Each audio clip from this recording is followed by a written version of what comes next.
Hi there, this is Chinkitan, also known as Mr. Chink Positive. Thank you very much for tuning in sa aking Facebook account at the same time sa YouTube account ko. If you haven't subscribed at my YouTube account, please do subscribe. Click the bell button pag nag-subscribe po kayo. Ang topic na pag-uusapan po natin are the 3 money habits that made rich people broke. Oo. Maraming mga taong dating mayaman pero ngayon mahirap na at naghihirap na.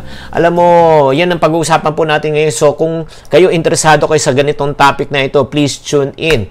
Alam mo, ang tao na yumayaman, yung mga lalo na kung mga biglang yaman, feeling talaga nila, hindi talaga sila maubusan ng pera. Kaya nga may mga taong na talagang sobrang yun talagang pag biglang yaman, yung talagang bili ng bili, bakasyon ng bakasyon, kain ng kain. And then, may mga iba na abuso rin, di ba? Ang ginagawa ng mga iba, humingi sa kanya ng balato or humingi parating nagiging dependent na. At mga iba, nagiging sobrang generous. Kaya ang nangyayari po, nami-mismanage po ang pera. Ang tanong po ay ganito, marami bang mga tao talaga na dating mayaman ay naghirap na? Ay, marami na. Like for example, let's name a few. I don't know if you are familiar with one of the boxing legend. Ang pangalan po ay si Mike Tyson. Si Mike Tyson po, alam mo, in his entire career, made over 300 million US dollars. Alam mo, pag kinompute mo yan sa peso, that's around, times mo na lang na 50 times 300 million, that's around how much? I think 15 billion pesos. 15 billion pesos in his lifetime. Ang problema noong 2003, nag-declare na po siya ng bankruptcy. Diba, siya pa yung nagkaroon ng kaso, nakulong pa siya. And then another athlete na also who got into bankrupt is no other than, I'm sure you're familiar with Dennis Rodman. Si Dennis Rodman naman yan ang kapartner dati ni Chicago Bulls legend na si Michael Jordan. Ay, nako, alam mo ba, naubos po ang kanyang pera at nung nagkulang pa siya sa child support in 2012, na-demanda pa siya. Another person naman na talagang who made it big in the 1980s, I don't know if you're familiar with a guy called Can't Touch This, Can't Touch This. Si MC Hammer naman po. Si MC Hammer naman talagang from nothing to something made 30 million US dollars, but in 1996, because of spending spree, talagang walang humpay na pagbibili ng mga gamit, bahay, sasakyan, nagkautang pa siya ng 13 million US dollars. Huwag na rin tayong lumayo dito sa Pilipinas. Ang dami na rin natin nakikita. Dating mga basketballista, dating mga artista, dating mga sikat na tao, pero ngayon medyo challenge na. So, ano po yung nagiging problema ng mga mayayaman? Na sana, ito lang po, ang pakiusap ko lang, sana pakinggan nyo ito mabuti. What are the mistakes that they made or that we should avoid? By the way, may mga nagsasabi sa inyo, Chinky, hindi naman ako kasing yaman nila. The point is, hindi mo kailangan maging kasing yaman nila para maging broke. Sa matter of fact, silang na nga mayaman, naging broke. Paano pa kaya yung normal na tao, nakakaunti lang kinikita, mas madaling maging broke? So, 3 problems that made rich people broke. Okay, number 1 is what they did not monitor their spending. Ang problema po, hindi kasi nila yun nga, may pera, feeling nila, ang dami ng pera, hindi na nila binabudget ang pera. Alam mo, kahit na ikaw empleyado, kahit na ikaw business tycoon, kailangan matuto tayo mag-budget. Okay. Kasi pag hindi po tayo matutong mag-budget, alam mo mangyayari niyan? Mauubos talaga, mami-mismanage po siya. Like for example, yung mga maliliit na mga bagay na hindi natin pinapansin. Pag may pera, bili ka agad, tapos hindi mo pinaprioritize yung tinatawag na needs, na una yung wants. At the end of the month, talagang mauubos siya.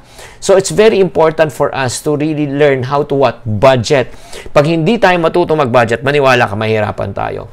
Number 2, second reasons I do believe kung bakit yung mga super yaman, yung mga billionaire o milyonaryo ay naghihirap is because they think, sana wag nila natin entertain, they will never run out of money or run out of income. Lalo na kung napakaganda ng tinatawag na cash flow mo. Diba? When you say cash flow, yung tuloy-tuloy ang pasok ng pera, meron tayong kasabihan, hindi araw-araw Pasko. Yun yung problema. Kasi yung feeling nila na napakadami nilang pera, pwede nilang gawin ang lahat.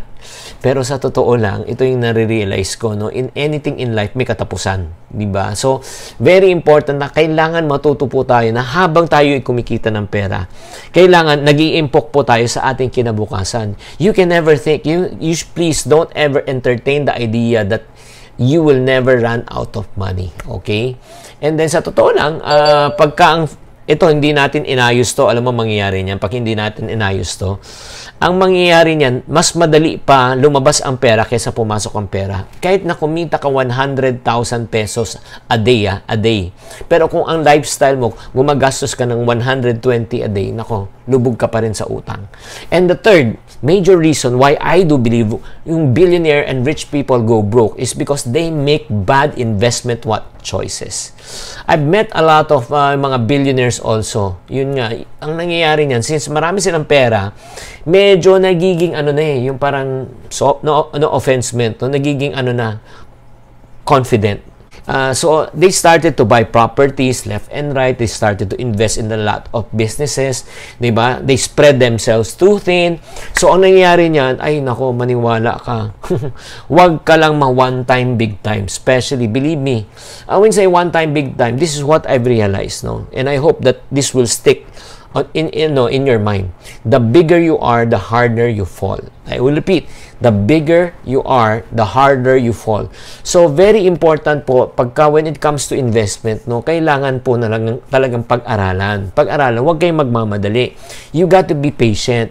Aside from being patient, you got to be educated. Make educated choices, 'di ba? In terms of growing your money. So kasi yun nga problema, lumaki, yumaman, pero hindi yan po nangyayari. So, the 3 reasons, again, why rich people go broke.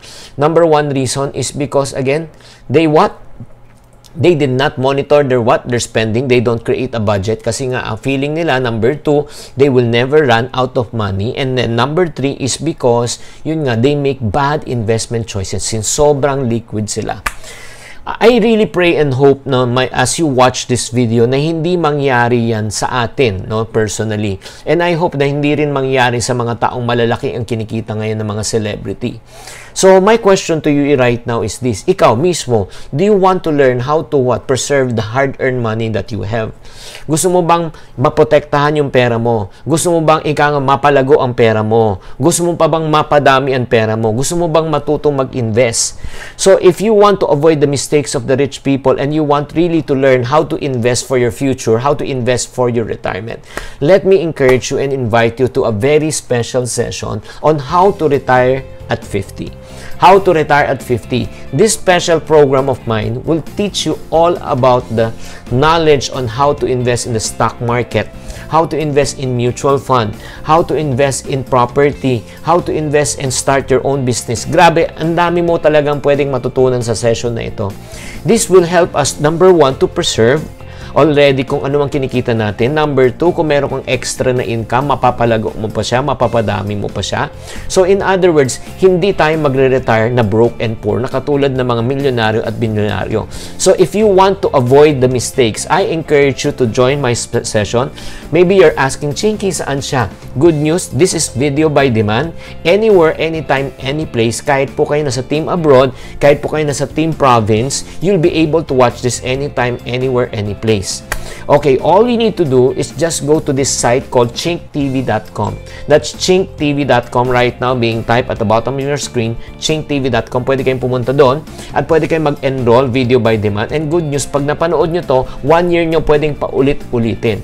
Ang question na lang right now, magkano yung investment? We made the investment very affordable. Very affordable. The registration starts only at 799 pesos. 799 pesos. So, go to chinktv.com. But if you don't know how to get there, all you need to do is just type the word retire right now on your screen. I will send you a link so that you can join me on how to retire at 50. Looking forward to help you so that you'll be prevented to make the mistakes of most rich people so that you won't go broke and poor.